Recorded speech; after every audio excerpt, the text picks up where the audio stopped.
It's the oldest trophy in world sport, and it's also the toughest to win. America's Cup campaigns take years to put together and cost tens of millions of dollars. The balance between success and failure is minute and hinges on a series of decisions made not just on the boat, but also in the boardroom. This month on Mainsail, we're with Team Artemis Racing's inspirational leader, Iain Percy, as he leads his team of Cup hopefuls, both on and off the water.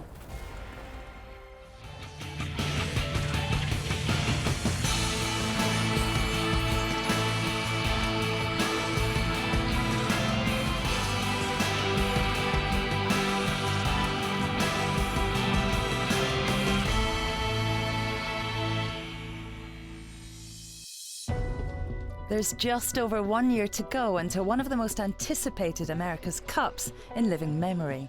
And the countdown continues here in Oman in the Middle East as the 2016 America's Cup World Series gets underway.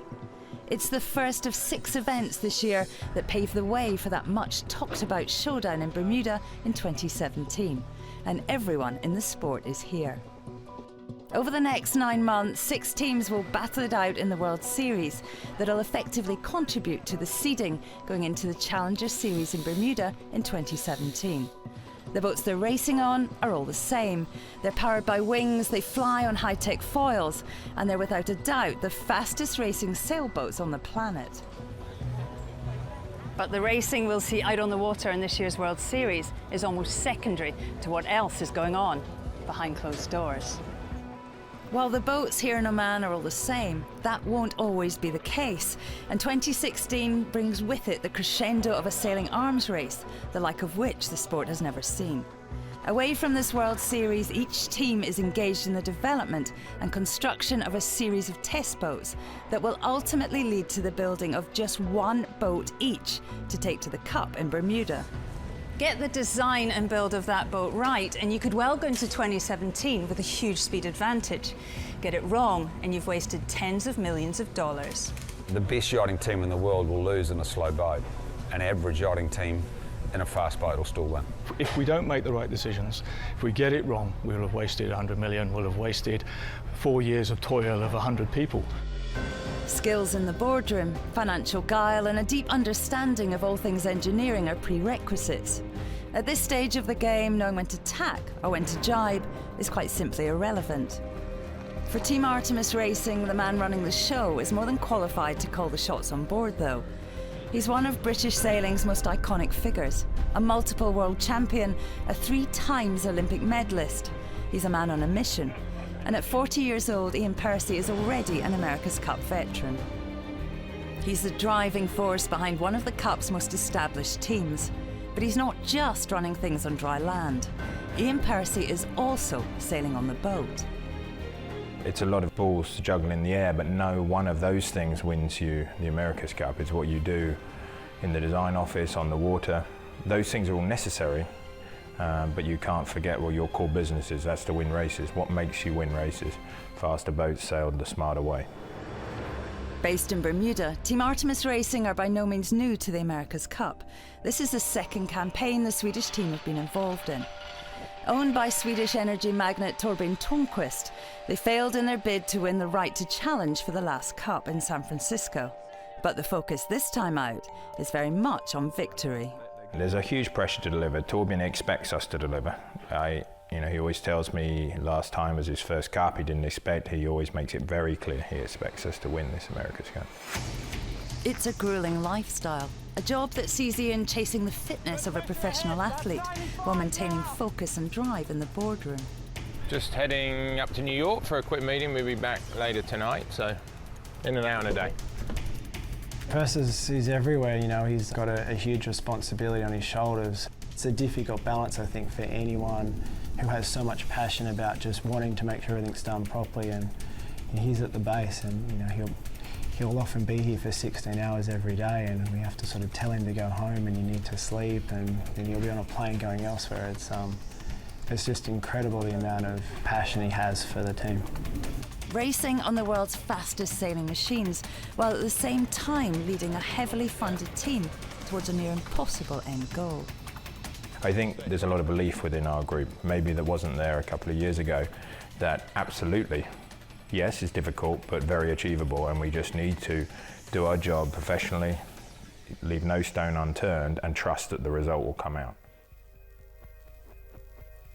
Born on the south coast of England, Iain Percy's current responsibilities are a far cry from his younger days as an aspiring Olympic-class sailor, taking to the seas off Hayling Island as just another young sailing hopeful. Can you remember back then what it was about the sport that you really liked? I remember when I first started sailing the Artemis, it was just getting away from my parents and being able to do whatever I like, that sense of freedom you have. I mean, as a 6-year-old being pushed off from the boat and suddenly looking around and there was no one to tell you what to do or what not to do was a great feeling. And then that control, you're in control of something all by yourself. That's something that sailing has uniquely. You are out in the middle of nature, no one's helping you. You're 6, 7 years old and you've got to work it out for yourself. And I think as a kid, that's an amazing sense of achievement. On the fast track to Olympic success, Iain very quickly became one to watch in a team of medal hopefuls that would go on to be one of the most successful sailing teams of all time. The golden age of British sailing, it was a team that would see close bonds form, and a team that would also contain some of Iain's closest modern-day America's Cup rivals.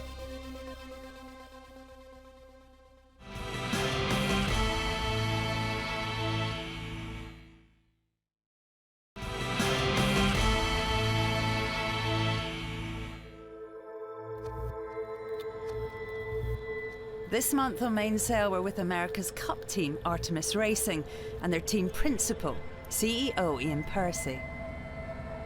With just over 18 months to go to the start of the America's Cup here in Bermuda, it's a stressful time for Iain.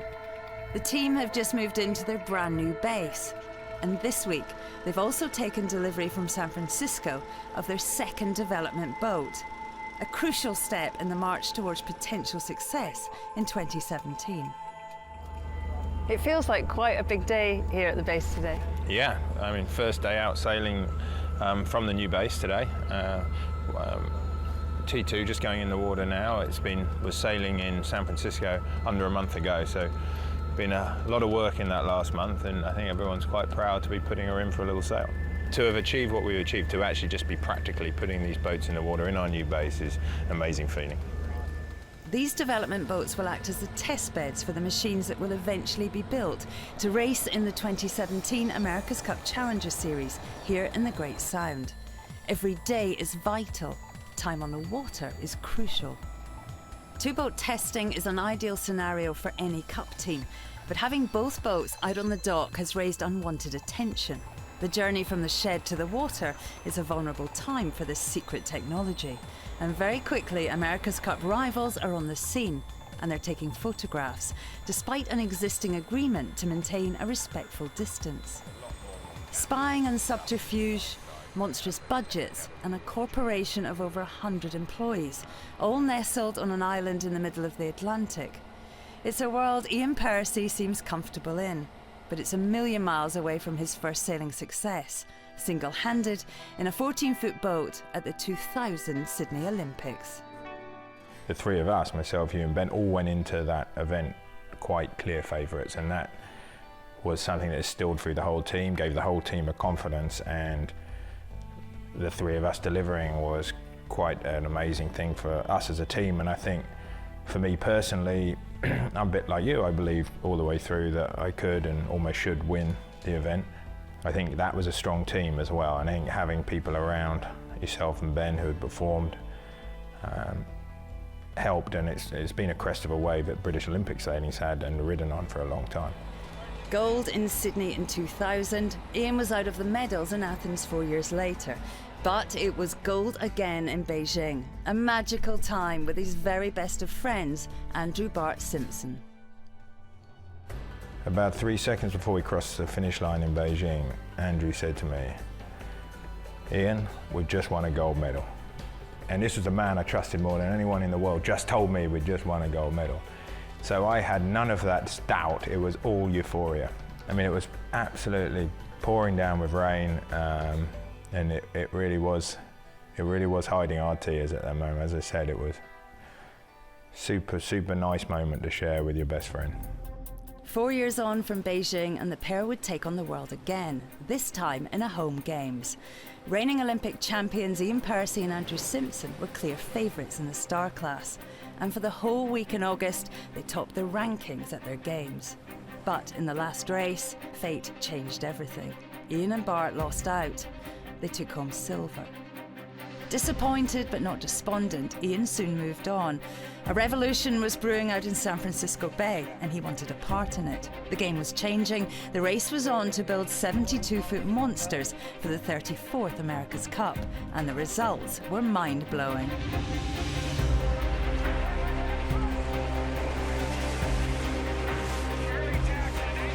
Any of us who were sailing in that cup were aware that the boundaries of science and sport were being pushed to really new levels. It was scary, but it also was blow your mind fast. Yeah, you just knew you were on the beginning of a new era. You knew sailing would never be the same again.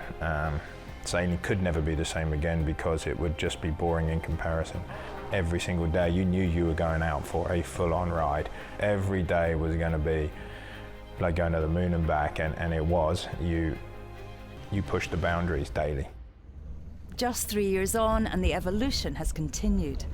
On a landmark day for Artemis in Bermuda, Iain and his team have finally achieved two-boat testing.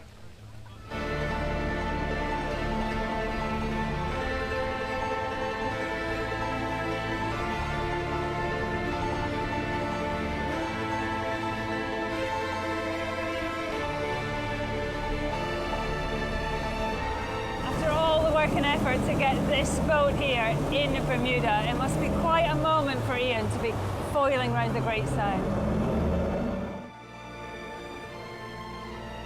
Two of the world's most advanced race boats. Out in the Great Sound, both in Team Artemis colours. It's fantastic to be out with two boats. You know, it was brilliant. First day you get out, it's just such a nice feeling. And we're buzzing all around, and good timing running into Oman. They're incredible bits of kit. They're the fastest race boats to sail around the course ever created, much bigger than their big sisters from the last Cup. Amazing to sail, but to have two boats that you as a team have worked on and developed, know the nuances of, lined up with a meter between them is an incredible feeling. A day of testing finished. Iain's still got plenty to keep him busy off the water in his role as CEO. And if you want a glimpse at just what it's like to run an America's Cup team, check out the sailing pages at CNN Online.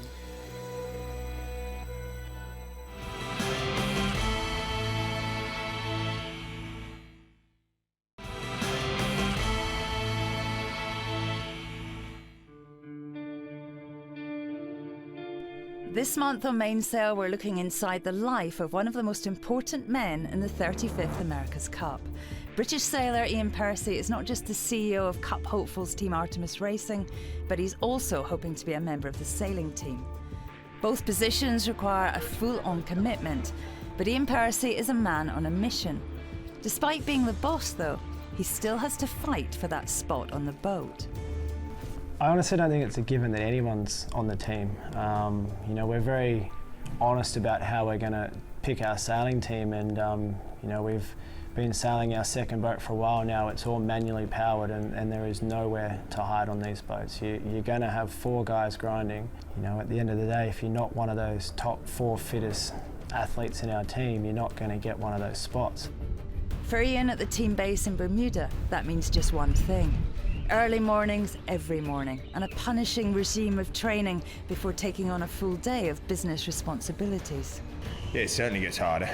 You get a lot more niggles. That holds you back. I mean, as much as the time for me, I'm held back by age, I guess, by years of abuse, doing Olympic sailing and the like. So bits of my body are slowly falling to bits. But as I say, it's just a must-do. It's a must-do. It's a very, very physical sport for the grinders on board, and you just have to put the hours in. No stranger to time in the gym, we've already seen how, as an Olympic athlete sailing for Great Britain, Iain Percy and his teammates dominated the sport of sailing for over a decade. Iain himself won gold in Sydney, and then in Beijing, and then silver in London. His last 2 Olympic campaigns were sailed alongside his best friend, Andrew Bart Simpson. After the disappointment of silver at London 2012, Iain was the director of sailing at Team Artemis, then trying to win the Challenger Series at the 34th America's Cup in San Francisco. After joining the team, on the 9th of May 2013, a capsize in training saw the unimaginable become reality. Trapped under the upturned hull of the AC-72, with all subsequent efforts to revive him failing, Bart Simpson, Iain's closest friend, lost his life. I mean, the memories are fairly hazy, frankly. But yeah, just absolutely the worst day of my life, and I have no doubt it's going to remain the worst day of my life. It's something I hope no one ever has to go through in a major sports team. To be out there with your best mate and lose him is uncomparable. And yeah, let's just hope that never happens again. Leaving a wife and 2 small children, the loss of Andrew Simpson shook the sailing world. Just months from the 34th America's Cup, Iain returned to the UK to be with Bart's family. It obviously was a really difficult time of our campaign. The accident happened, and as a team, we were all in shock. And everyone was just waiting to hear from Iain or speak to Iain, and we were at the point where we would do anything that he wanted. Yeah, he came back and addressed the team, and it was one of those, we're going to continue, and the team just followed, and the rest is history, really. And he's just been a natural leader since. People felt, because of my relationship with Bart, that I had a big say in what we did from that moment on. That was a respect for Bart, frankly, not for me. And I understood that, I recognised that, and realised I had an obligation to ultimately make that decision, and therefore to move the team on. I don't feel it was much more about Bart. I had a relationship with him, we were very close. They weren't going to do something to dishonour that, so ultimately it was my decision, and it had implications for me taking a lead, but it was all about Bart, that. 3 years on, and the respect and love for Andrew Simpson is obvious, not just within this team, but throughout the Cup. On and off the water, Bart's memory is as alive today as it has ever been. Much of that driven by the sailors of the America's Cup that knew him so well. Bash, let's do it! And as Team Artemis Racing march hopefully towards the Cup of 2017, one can't help but wonder at the motivation and inspiration that propels their tireless, passionate leader. What do you think Bart would make of it all? These crazy boats and all the systems and the wings and the chase boats full of computers. I mean, what would he say about it? He would have loved it. He loved the technical side. He was, at least as into it as I was. What he also would have had is a good big picture perspective. So he would have been constantly reminding me not to care too much about the stuff that won't make you win and keep focusing on the important things. And I hear that voice still, so when I start getting carried away on some very interesting but maybe less important to the result aspects, I hear him say, "What the hell are you worrying about that for? We just got to go faster and go the right way." Go faster and go the right way. Sound advice for a team striving for that elusive America's Cup win. Ladies and gentlemen, please welcome Artemis Racing from Sweden. In Oman, it was a difficult week for Team Artemis Racing, with 6 races held over 2 days in light and tricky winds. While Land Rover BR, Emirates Team New Zealand and Oracle Team USA fought it out at the top of the fleet, Iain's Artemis Racing had a real battle on their hands. Overall, it was a disappointing week for Iain and Artemis Racing here at the World Series. The opening event of the 2016 season went to Iain's longtime friend and old Olympic teammate, Sir Ben Ainslie. Land Rover BR posted a series of impressive finishes, coming outside of the top 3 just once. It may seem a long way off, but for all of these Cup teams, race 1 of the Challenger Series is just over the horizon. It's just over a year away. And from the intensity of the boardroom to the grueling schedule in the gym, the conference call to the race boat, Iain Percy will be living every minute of it, as he always has done, with an infectious drive and passion that's impossible not to be inspired by. The first 2016 round of the World Series, completed here in Oman, sees Emirates Team New Zealand stay atop the overall rankings. But it's really tight as the march to Bermuda continues. And just before we go, let's catch up on the rest of the news from the world of sailing this month.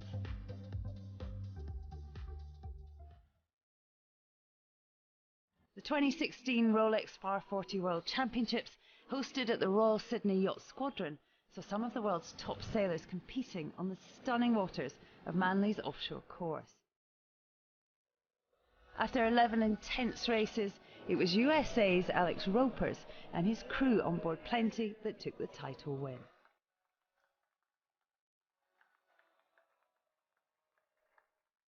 With just 6 months until Rio, the men's and women's 49er skiff class battled it out in their final pre-Games World Championships.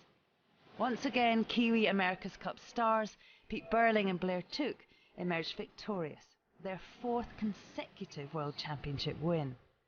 The New Zealanders are seemingly invincible. They now have an unbroken run of 23 victories. As the countdown to Rio gets ever shorter, the duo are most definitely firm favourites to take home the gold.